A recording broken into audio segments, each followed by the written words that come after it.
أعوذ بالله من الشيطان الرجيم. بسم الله الرحمن الرحيم. وإذ قالت الملائكة يا مريم إن الله اصطفاك وطهرك واصطفاك على نساء العالمين. يا مريم اقنتي لربك واسجدي واركعي مع الراكعين. وإذ قالت الملائكة يا مريم إن الله اصطفاك وطهرك واصطفاك على نساء العالمين. يا مريم اقنتي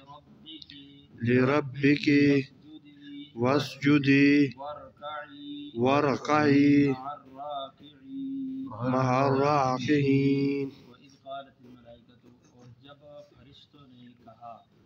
یا مریم اے مریم ان اللہ اصطفاکی بے شک اللہ نے تمہیں چن لیا ہے وطہرکی اور تمہیں پاک کر دیا ہے واصطفاکی اور تمہیں چن لیا ہے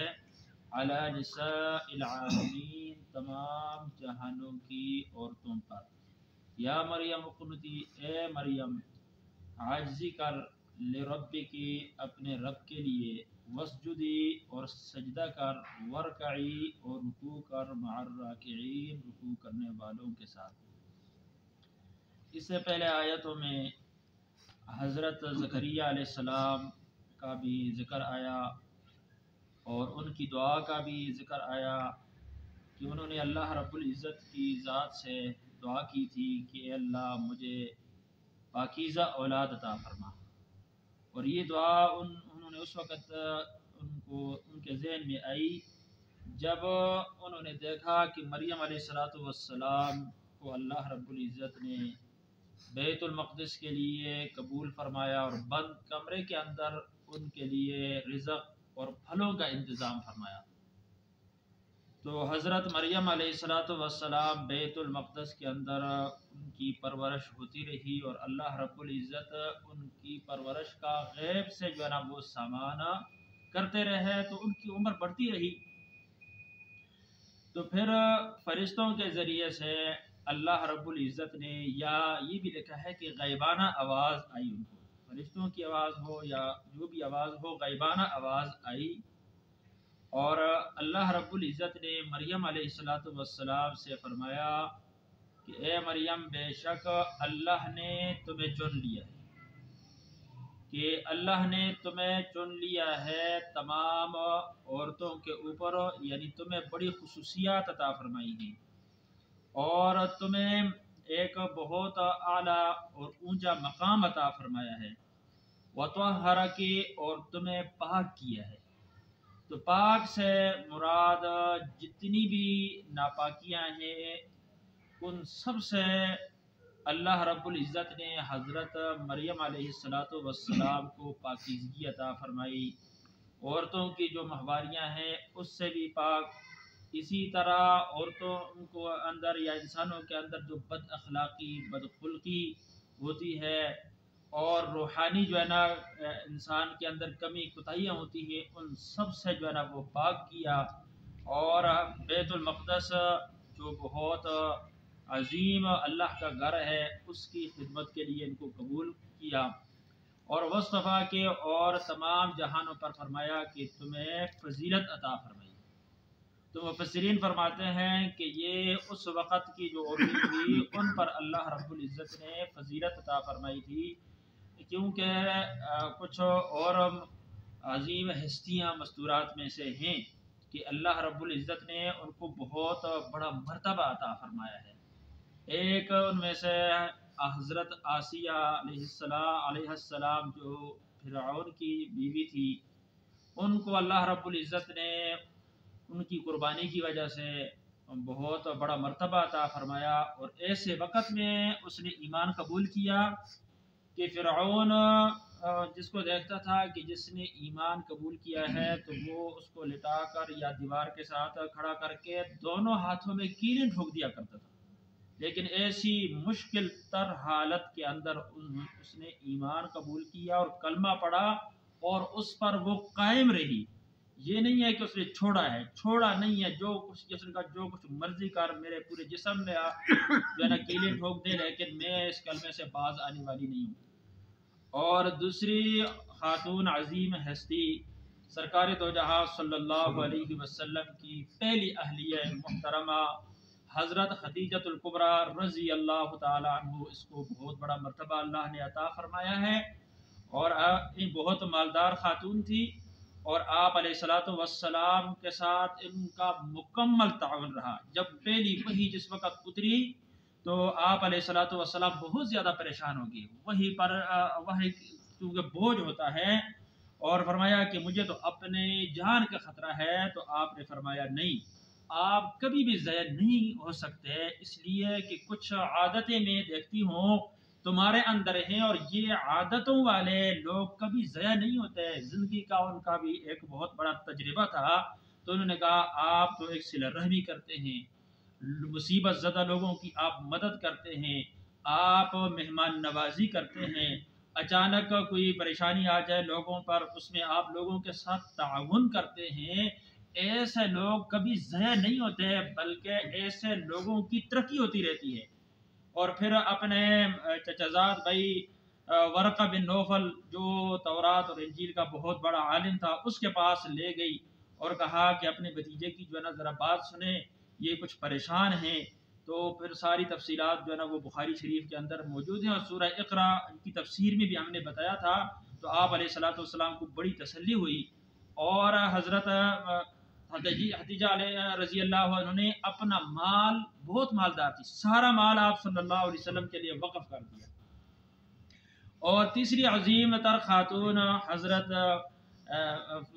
حضرت فاطمہ رضی اللہ تعالیٰ عنہ، جو آپ علیہ الصلوۃ والسلام کی صاحبزادی ہیں، اور آپ علیہ الصلوۃ والسلام فرماتے تھے کہ یہ میرے جو ہے نا جگر کا جو ہے نا ٹکڑا ہے، اسے جس بات سے تکلیف ہوتی ہے اس سے مجھے بھی جو ہے نا وہ تکلیف ہوتی ہے، تو یہ جنت کے عورتوں کی جو ہے نا وہ سردار ہے، اور یا فرمایا مومنین کی عورتوں کی یہ سردار ہے۔ اور چوتھی جو ہے نا عظیم تر خاتون حضرت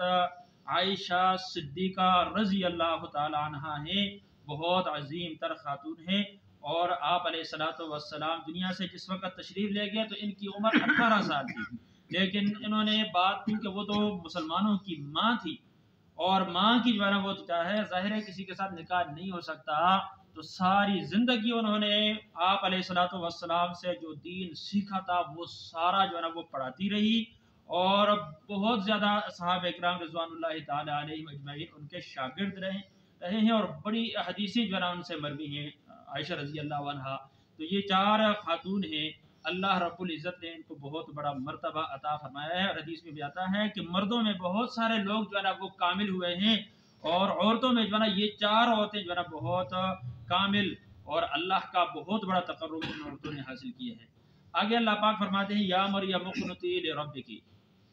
کہ مریم علیہ الصلوۃ والسلام کو اللہ نے بہت بڑا مرتبہ عطا فرمایا، مقام عطا فرمایا، تو فرمایا کہ تم اپنے رب کے سامنے عاجزی کرو اور اللہ کا تقرب حاصل کرتی رہو، یہ کوئی معمولی مرتبہ نہیں ہے جو تمہیں دیا جا رہا ہے، عظیم مرتبہ میں نے تمہیں دیا۔ وسجدی، اور سجدہ کریں آپ، ورکعی، اور رکوع کریں، رکوع کرنے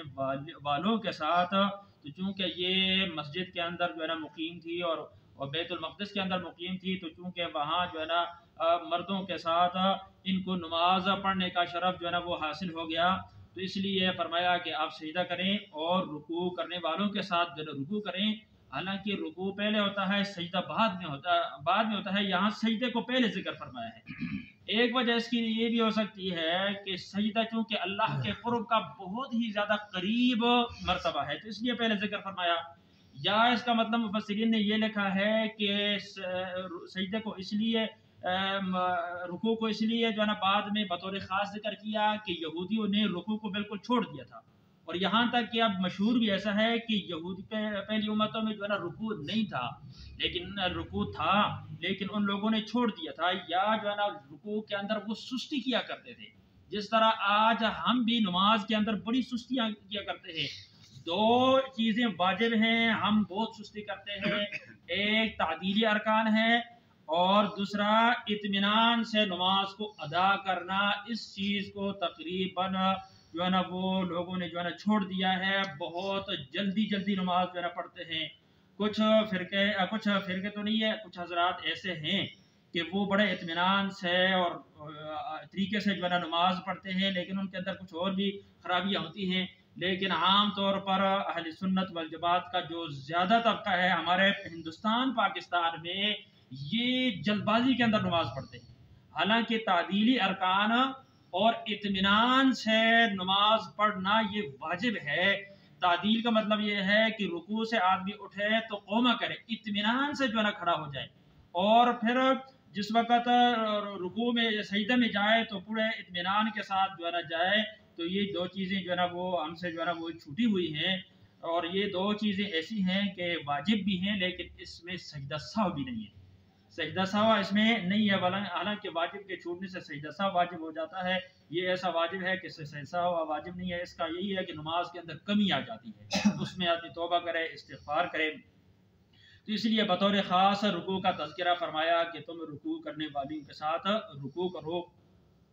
تو اس سے ایک ہمارے لیے یہ ہے کہ جب اللہ رب العزت ایک نعمت عطا فرما دیں تو اس میں زیادہ آدمی جو ہے نا کوشش کرے، اللہ کی عبادت کرے، اللہ کی جو ہے نا وہ بندگی کرے۔ اسی طرح عورتوں کو بھی جو ہے نا اس کی جو ہے نا فضیلت سنانی چاہیے کہ اللہ رب العزت نے ایک عورت سے فرمایا کہ تم سجدہ کر اور رکوع کرنے والوں کے ساتھ رکوع کر۔ تو گھروں کے اندر عورتیں جو ہے نا نمازوں کا جو ہے نا اہتمام کریں، اور آج کل عورتیں زیادہ تر بازاروں کا رخ جو ہے نا وہ کر چکی ہیں۔ اب تو یہ نہیں کرنا چاہیے تھا کہ بازاروں میں زیادہ عورتیں نہ جاتی، اور مرد ہی جو ہے نا وہ بازاروں سے ضروریات کی چیز لا کر عورتوں کو مہیا کرتے، لیکن اب یہ نکل پڑی ہے بازار میں جو ہے نا وہ تو عورتیں ہی ہوتے ہیں۔ تو اب ان عورتوں کو بھی چاہیے ہے کہ یہ اپنی نماز جو ہے نا پڑھیں۔ اب یہ مصیبت یہ ہے کہ ہمارے بازاروں کے اندر جو ہے نا بہت کم ایسی مسجدیں ہیں جہاں کوئی مسجد کے ساتھ کوئی کمرہ ہو اور وہاں جو ہے نا نماز ادا کی جائے۔ اس طرح کی صورتحال بھی نہیں ہے۔ اکثر عورتوں کی نمازیں بازار میں جاتی ہیں، ظہر عصر مغرب یہ نمازیں رہ جاتی تھیں، کہ وہ جس وقت جاتی تو وہ نمازوں کے اوقات میں اکثر جاتی ہیں، نمازیں رہ جاتی ہیں۔ تو اب ان کو بھی چاہیے ہے کہ مرد اگر جماعت میں جو ہے نا شریک کرنے کا کوئی طریقہ نہیں ہے تو جس وقت مرد نماز پڑھ کے چلے جائیں، یا تھوڑے بہت جو آتے ہیں تو ایک کونے میں جو ہے نا نماز مسجد میں آ کر جو ہے نا پڑھی جا سکتی ہے۔ جس طرح سوزوکی میں جو ہے نا بالکل جو ہے نا وہ سامنے عورت بیٹھی ہوتی ہے، سامنے مرد بیٹھا ہوتا ہے، تو یہ جو ہے نا بیٹھا جا سکتا ہے۔ تو اسی طرح اگر نماز کا ٹائم ہے اور نماز ضائع ہو رہی ہے، گھر نہیں پہنچا جا سکتا نماز کے لیے، تو عورت کو چاہیے ہے کہ وہ مسجد کے اندر جا کر نماز ادا کر لے۔ اس میں کوئی قباحت نہیں ہے، اس میں شرعاً کوئی خرابی نہیں ہے، بلکہ حدیثوں میں ہم دیکھا جائے تو آپ صلی اللہ علیہ وسلم کے زمانے میں عورتیں مسجد میں آ کر جو ہے نا نماز پڑھا کرتی تھی، اور باقاعدہ جو ہے نا حدیثوں میں آتا ہے اور فقہ کا مسئلہ ہے کہ سب سے پہلے مرد جو ہے نا وہ کھڑے ہوں گے با جماعت نماز کے اندر، اس کے بعد جو ہے نا بچے کھڑے ہوں گے، اور اس کے بعد جو ہے نا عورتوں کی جو ہے نا وہ صف ہوگی۔ لیکن بعد میں چونکہ فتنوں کا دور شروع ہو گیا تھا تو یہ سلسلہ جو ہے نا صحابہ اکرام میں سے بعض حضرات نے جو ہے نا وہ منع کر دیا تھا کہ آج کل فتنوں کا دور ہے، تو یقیناً فتنوں کا دور اس سے آج کل تو کہیں زیادہ ہے، لیکن اب نماز کا قضا کرنا بھی تو جائز نہیں ہے۔ گھروں کے اندر ہیں تو ٹھیک ہے، گھروں کے اندر ہی نمازیں پڑھیں، لیکن بازار کو اگر نکل پڑی ہیں تو اسلام میں یہ بھی جائز نہیں ہے کہ آپ بن سور کر جو ہے نا بازاروں میں پھرا جائے۔ تو اب جب نکل چکی ہیں، غلطی تو کر چکی، لیکن دوسری غلطی تو ساتھ نہیں کرنی چاہیے کہ نماز بھی رہ جائے اور 2,88,00,000 سال جو ہے نا وہ جہنم میں جانا پڑے۔ اسی طرح کہ آدمی جو ہے نا اپنی مستورات کے ساتھ جو ہے نا وہ کہیں سفر پر جا رہا ہے تو نماز کا وقت ہو جائے تو اب جس طرح وہ خود نماز پڑھے اسی طرح اپنی مستورات کے لیے بھی نماز پڑھانے کا اہتمام کرے کہ ان کے لیے کسی ہوٹل میں لے جائے یا پانی کا انتظام کرے اور ان کے لیے نماز پڑھنا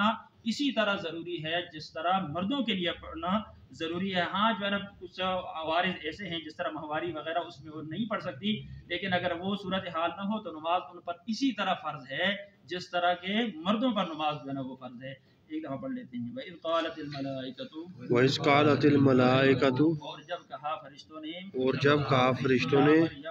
یا مریم اے مریم ان اللہ اصطفاکی ان اللہ اصطفاکی بے شک اللہ نے آپ کو چن لیا ہے بے شک اللہ نے آپ کو چن لیا ہے وطہرکی اور آپ کو پاک کیا ہے اور آپ کو پاک کیا ہے واصطفاکی چن لیا ہے آپ کو اور چن لیا آپ کو نساء العالمین علی نساء العالمین تمام جہانوں کی عورتوں پر. تمام جہانوں یا مریم اقنتی یا مریم اقنتی اے مریم اے مریم عاجزی کر عاجزی کر رب کی اپنے رب کے سامنے اپنے رب کے سامنے وسجدی سجدہ کر اور سجدہ کر ورکعی ورکعی رکوع کر اور رکوع کر مع الراکعین مع الراکعین کرنے والوں کے ساتھ. رکوع کرنے والوں کے ساتھ. ربنا آتنا فی الدنیا